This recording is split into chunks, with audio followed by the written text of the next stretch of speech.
Question number 13। Question number 13 और question number 14 जो है दो क्वेश्चन है जो एक पैराग्राफ से रिलेटेड है। इसके अंदर दो केस डिस्कस कर रखे हैं। एक रॉड से एक रिंग कनेक्ट कर रखी है, ये पॉइंट P दिखा रखा है, ये पॉइंट Q दिखा रखा है और इसको इसके अबाउट ओमेगा से घुमा रहे हैं। इसको केस A कहा गया और इसी में ही थोड़ा सा चेंज यह है कि जो रिंग है, इस रिंग का जो PQ लाइन है ये एंगल मानी वर्टिकल ना होकर के 45 डिग्री पर है ये, और ये P पॉइंट यहाँ इस एक्सिस के अबाउट घूम रहा है ओमेगा से। ये केस B हमें दे रखा है। इस तरह से ये रिंग घूम रही है और एक इस तरह से घूम रही है। केस A और केस B दो केस हमें दे रखे हैं, दोनों में ओमेगा से घूम रहा है। अब इसके अंदर दो क्वेश्चन पूछे हैं। क्वेश्चन नंबर 13 की हम बात करते हैं।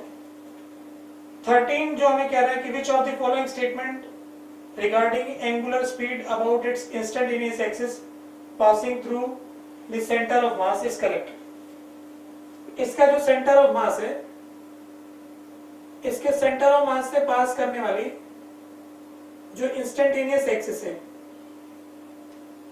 इसके लिए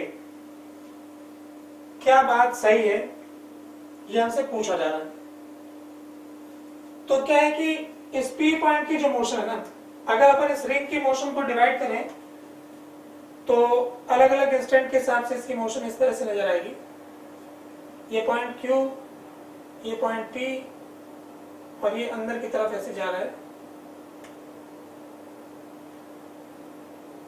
फिर इसको अपन ऐसे घुमाएंगे तो ये वाली साइड ऐसे आ जाएगी, फिर थोड़ी देर बाद में ये वाली साइड ऐसे आ जाएगी और फिर थोड़ी देर बाद में ये वाली साइड ऐसे आ जाएगी। तो कहने का ये अर्थ है कि ये जो PQ है, इसमें मैं अगर यहाँ पर SR शो करता हूँ, एक पॉइंट S और R, तो वो जो R है वो सामने आ जाएगा और P और Q जो है वो उसी तरह से ऊपर रहेंगे। ये P है, ये Q है। फिर जब इधर टर्न करेगा तो R इस तरफ आ जाएगा, S इधर आ जाएगा, Q ऊपर रहेगा, P इधर रहेगा। फिर इसका जब एक टर्न पूरा हो जाएगा तो अपन ये देख सकते हैं कि इस तरफ R आ जाएगा और इस तरफ S आ जाएगा। तो जब ये एक चक्कर पूरा काटता है तो हमें लगता है कि पूरी रिंग इसके अबाउट ऐसे घूम गई है। तो हम ये कह सकते हैं कि ओमेगा इंस्टेंटेनियस जो होगा वो इस ओमेगा के बराबर ही होगा। जब इसने एक चक्कर ऐसे काटा होगा तो इस रिंग ने पहले इधर, फिर इस तरफ सामने, फिर इस तरफ सामने, फिर इस तरफ, तो इसका एक चक्कर पूरा हो जाएगा। यानी दोनों ओमेगा इसके सेम हो गए, जो कि केस A के लिए बात करते हैं। सिमिलरली केस B में भी ऐसा ही होगा। ये वाली रिंग पहले ऐसे है, फिर थोड़ी देर बाद में देखेंगे तो इस तरह से हो जाएगी, फिर थोड़ी देर बाद देखेंगे तो इस तरह से हो जाएगी और इधर देखेंगे तो ऐसे हो जाएगी। तो ये वाली रिंग पहले इस तरफ है, फिर ऐसे हो जाएगी, फिर ऐसे हो जाएगी और फिर ऐसे हो जाएगी। जब इसका एक चक्कर पूरा होगा तो अपन को ऐसा लगेगा कि जैसे ये खुद की एक्सिस के अबाउट भी एक चक्कर काट चुकी है। यानी इसके लिए भी हम ये कह सकते हैं कि ओमेगा इंस्टेंटेनियस ओमेगा के बराबर होगा। यानी दोनों ही केस में ओमेगा इस ओमेगा के बराबर होगा, इंस्टेंटेनियस ओमेगा इसी ओमेगा के बराबर होगा, जो कि हमें इसके B वाले आंसर में दे रखा है। ये कैसे ज्योमेट्रिकल अप्रोच के थ्रू इस सवाल को बताया। अगर मैं मैथमेटिकली बताना चाहता हूं तो मैं ऐसा कर सकता हूं इसी सवाल में कि velocity of Q is equal to velocity of Q with respect to P plus velocity of P। Q की जो वेलोसिटी है वो मैं ऐसा कह सकता हूं कि velocity of Q is equal to velocity of P plus velocity of Q with respect to P। और वेलोसिटी ऑफ Q को मैं लिख सकता हूं omega into position vector of Q, यहां से मैं इसका जो पोजीशन वेक्टर बनाऊंगा RQ, और इसको मैं ऐसा लिख सकता हूं कि Q with respect to P जो लिखना चाहते हैं, तो omega instantaneous cross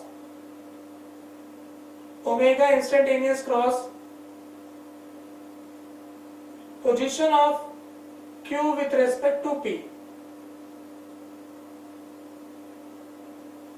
plus velocity of P, तो omega cross position vector of P।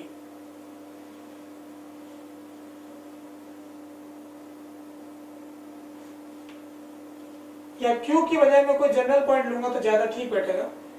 कोई भी जनरल पॉइंट इस पेपर ले लें, जैसे मैं इसको Q डैश बोल देता हूँ, कोई भी पॉइंट Q डैश, ठीक है। यहाँ से RQ डैश हो जाएगा। क्या Q तो इसे एक्सेस के ऊपर आ गया ना, इसलिए थोड़ा कैलकुलेशन वाइज तो मैं इसे Q डैश कर देता हूँ।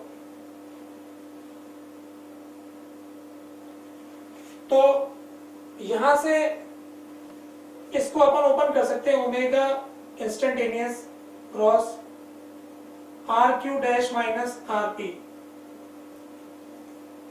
Plus omega cross RP omega cross RQ dash.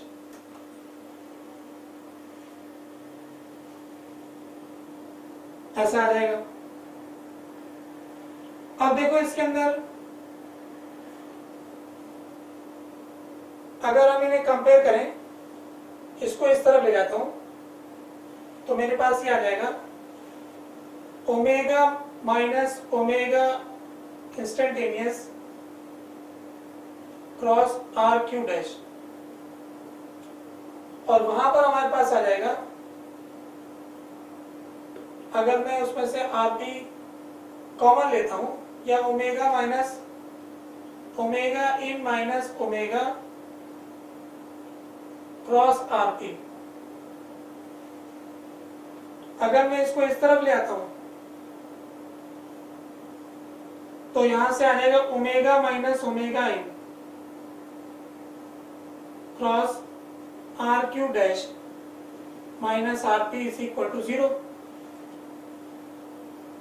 अब क्योंकि ये क्वांटिटी तो 0 नहीं है हर पॉइंट के लिए, किसी भी पॉइंट के लिए देखता हूं तो मैं, और इन दोनों के बीच का एंगल भी 0 डिग्री नहीं है, तो ऐसा होने की वजह से 0 होने का एक ही तरीका है सभी पॉइंट्स के लिए कि ये क्वांटिटी 0 होनी चाहिए, यानी कि omega minus omega instantaneous is equal to 0, यानी कि ओमेगा इंस्टेंटेनियस बराबर ओमेगा। तो इसका मतलब इसका जो आंसर है वो डी वाला आंसर हो जाएगा। ये ज्योमेट्रिकली क्या था, ये मैथमेटिकली कर दिया है, ठीक है।